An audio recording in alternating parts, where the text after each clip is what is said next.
So when I was first approached to give this talk, I thought really hard about what would be both an interesting and an exciting topic to discuss. And then I reflected and thought even harder about, well, what should I wear? And, how should I do my hair? Well, after some deep reflection, this is what I decided. And and I also figured, well, why not talk about a place where stories of the underdog are abundant? Why not talk about a place that we all know and we all love? Why not talk about America? Americans love underdog stories, from Rocky climbing the steps of the National Art Museum to the average Joes beating the purple cobras in dodgeball. But I guess I'm not here to talk to you about movies. Let's talk about something more fun. Let's talk about politics. So for those of you who don't know, I work in Washington, and it seems like a contentious place to be at right now. Our lawmakers can't seem to get anything done. There's a clear ideological divide, and the media is always having a field day over the dysfunction in Washington. When I read some of the international newspapers or even some of the national columns here in our newspapers, there seems to be an impression that America just can't seem to get its act together. The American allure is gone, and there's always a sense of negativity when we talk about America. So I guess I'd like to take the next few moments to talk about why I think that the dysfunction in Washington is not representative of the America we all know and love. And in fact, I'd go even further to argue that I still think America is one of the greatest nations on earth, and it's because of our ability to realize these underdog stories. I tend to think that we're often so engulfed in our own personal lives that we forget about the small opportunities that this country provides for us. We take a lot of things for granted. And it's not necessarily our fault. Most of us were born in this country, so we don't necessarily know what it's like to live in poverty. We don't know what it's like to live under a tyrannical leader. And on top of that, we're on a college campus. We're constantly trying to perform well, do well, take exams, grade papers, and some of us are still trying to get a 65 on our next biochem exam. And some of us, I guess, have more important things to do, like try to find a date for our Delta form. And there's someone in the crowd going, yeah, good for you, bro. But in the midst of all of these pressures that we go through, we tend to forget that there are thousands of people who try to cross our borders every single day in search of a better life. We tend to forget that some of the richest billionaires of our country once came here with not a penny in their pocket, and they built an empire just solely based on the American ideal, that if you work hard, you can do incredible things. We tend to forget that America still remains a beacon of hope for the many persecuted people around the world. I, for one, love my country. And I hope that by the time I get done here in a few minutes, you too leave with a sense of appreciation for everything that this country has to offer. And to illustrate the great, possibilities that are possible in America, I thought I'd share with you the story of the quintessential American dream, a story about an underdog who made it. So I was born in Bangladesh. For those of you who don't know what or where that is, it's a country, first of all. It's Southeast Asia. It's near India and Pakistan. It's about a 40-year-old country, a little more than 40 years old. It's slightly bigger than Pennsylvania with 13 times as many people. Bangladesh is one of the world's most densely populated countries in the world, with a population of about 150 million people. And more than a quarter of those people live below the national poverty line, which is about $2 a day. So my parents were born in this economic situation, and my father wanted a way out. And he found his way to Saudi Arabia, where he was a welder for quite a few years. And then he managed to move my family and my brother, my sister, and myself, and my mother to Saudi Arabia with him. And when I was 9, our life changed completely.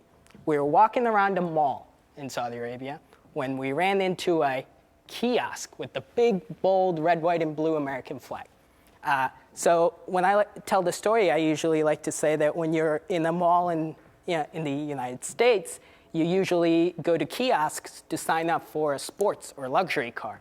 Well, in Saudi Arabia, you go to a kiosk to sign up to win lottery tickets to come to the United States. Sure enough, 6 months later, we get a call from the American Embassy in Riyadh saying, well, your family has won the diversity visa lottery to come to the US. So my parents are really excited. They're ready to leave everything behind in search of a better life for their kids. We pack our bags and our flight is scheduled for September 11th, 2001. So this Muslim family from Saudi Arabia with the last name of Hossain didn't know what was about to hit them. Fortunately, the apartment that we lived in, our lease expired before September 11th. Being the great, cheap Bengali family that we were, my parents decided, you know what, we'll leave a little early. Why pay for an entire extra month when we don't have to? So we packed our bags, we got on the plane, and we ended up arriving in the United States on September 9th, 2001 through JFK Airport.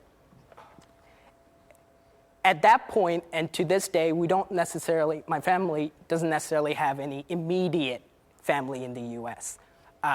So my father had paid someone to come and help us resettle in the US. And when we arrived at the airport, someone did pick us up. And instead of taking us to this person's house, we were taken to a motel in New Jersey. And we were told, well, why don't you rest for the night? Mr. So-and-so will come speak to you tomorrow. Well, tomorrow comes by and no one shows up. The day after tomorrow is 9/11. Everything is in chaos. And then a few other days goes by and there's no one there. At this point, panic hits. The money that we have was going by really fast because the conversion from dollar to real is pretty crazy. And my parents had a decision to make. What do we do? And the decision was that we would leave. And we couldn't go back to Saudi Arabia, so we would go back to Bangladesh. So we decided to take one last walk around America in this suburb of New Jersey to figure out what it's really like. And as we're taking our walk, we run into an Indian restaurant. And we're really excited because we haven't had ethnic food in a while. So we go in, my father starts talking to the manager, and the manager goes, well, I may know someone who might be able to help you. And so he calls his brother-in-law in Pennsylvania, who drives from Pennsylvania to New Jersey, picks us up, brings us back to Pennsylvania, puts us in another motel for about another week or so, but helps my father find a job, gets us an apartment, enrolls all three of us in school. So only in America can you see a stranger driving across state to pick up a family that they have no idea about, bring them in and help them just because, we're people and just for the sake of humanity. After that, my father started working 3 minimum wage jobs. He didn't necessarily have any skills to contribute, so he worked from 6 in the morning to 2 in the afternoon at an In-N-Out food store. Then he worked from 3 to 11 at a light bulb factory. And then, so by the time we would go to bed, he wouldn't be there. By the time we would wake up for school, he'd be gone for the next job. And on weekends, he did construction work. So he was a believer in the American opportunity. He was a believer in the fact that, all right, if you work hard, you can achieve incredible things. Well, 3 years after we arrived, tragedy struck. My father passed away. And then we had another decision to make. My mom still didn't speak English well enough. And I was in middle school. My siblings were in elementary school. And we had to figure out what to do. And you would not believe the type of support that our family received from the community. So the local mosque, a mosque that we have never visited in the 3 years we were in the United States, came and knocked on our door. And they gave my mom an option. If you wanted to stay in the US, we can help pay for your mortgage. Or if you'd like to go back to Bangladesh, we'll help pay for your tickets and send you back. And then my mom said, well, she was interested in realizing the dream that my father had to see a successful to see successful future for his children. So my mom started working at a light bulb factory, and in 8th grade, I started working at a Sunoco gas station, making $5 an hour. 4 years later, it was time to graduate high school, and I was not interested in going to college. I had promoted myself from a Sunoco to a 7-Eleven. I was making $7.25 an hour, another promotion, and with a high school degree, I'd be making close to $9-10 an hour. I'd help pay the bills, and that would be really cool. But my guidance counselor had a different decision. He had a different vision for me. He helped me write a personal statement for college. He helped me pick out different colleges in the area. And then someone at F&M admissions decided to give me a shot. And the rest you heard from Sue Washburn. So, my father, in a sense, passed away while believing in the American opportunity. And I'd say today, this very moment, is a testament to all of the sacrifices he has made, and a testament to the American opportunity that if you work hard, you can achieve incredible things. Look at me now. I'm an underdog. I made it. So,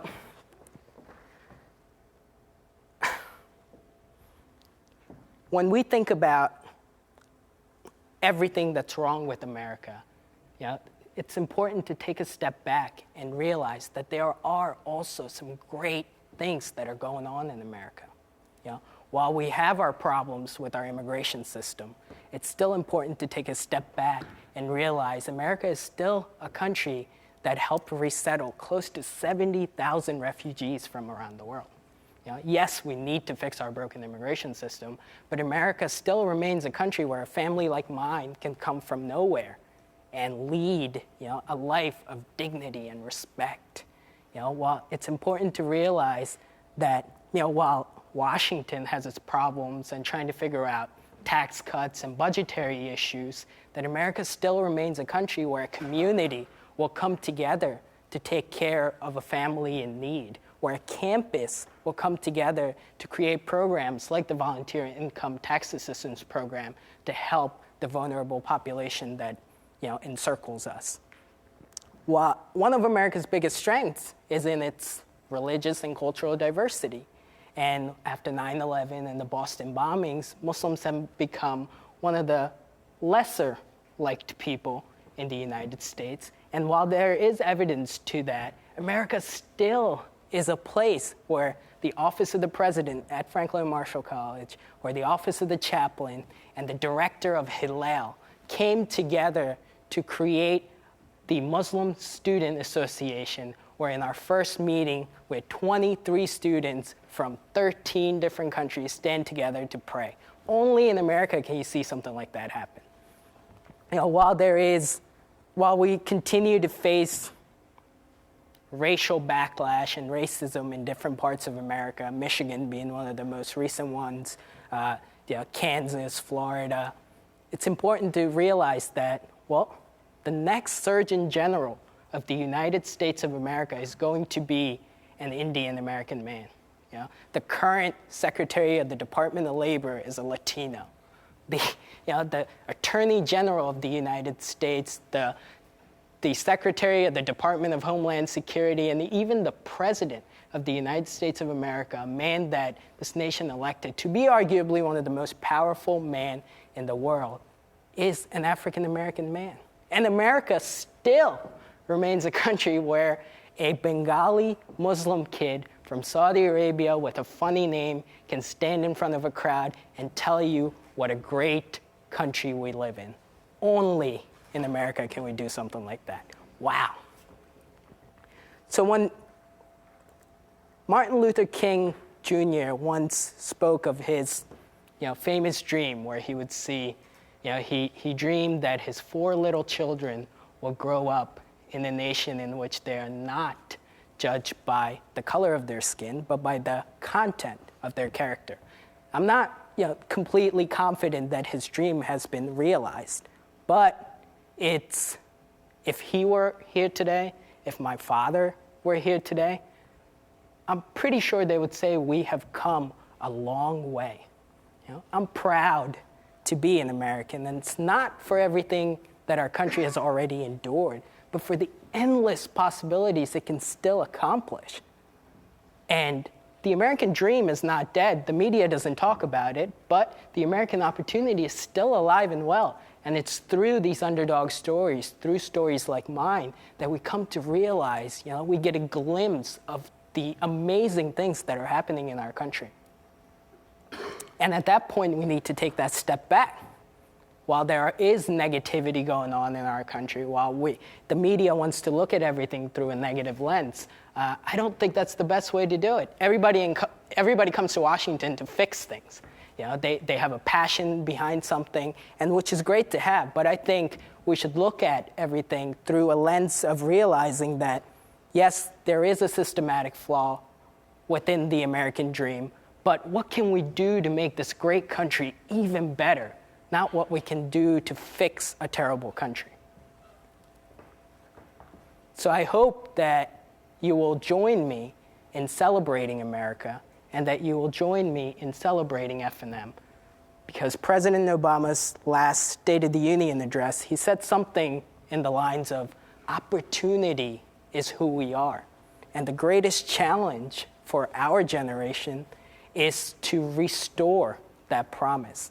And restoring that promise starts here, in places like Franklin and Marshall College, where we continue to support the stories of the underdog, where we continue to tolerate religious and cultural diversity, and where we continue to gather in a place to discuss the stories of the underdog. So thank you for having me here and allowing me to share my story with you. And thank you for sharing your stories with me. Thank you.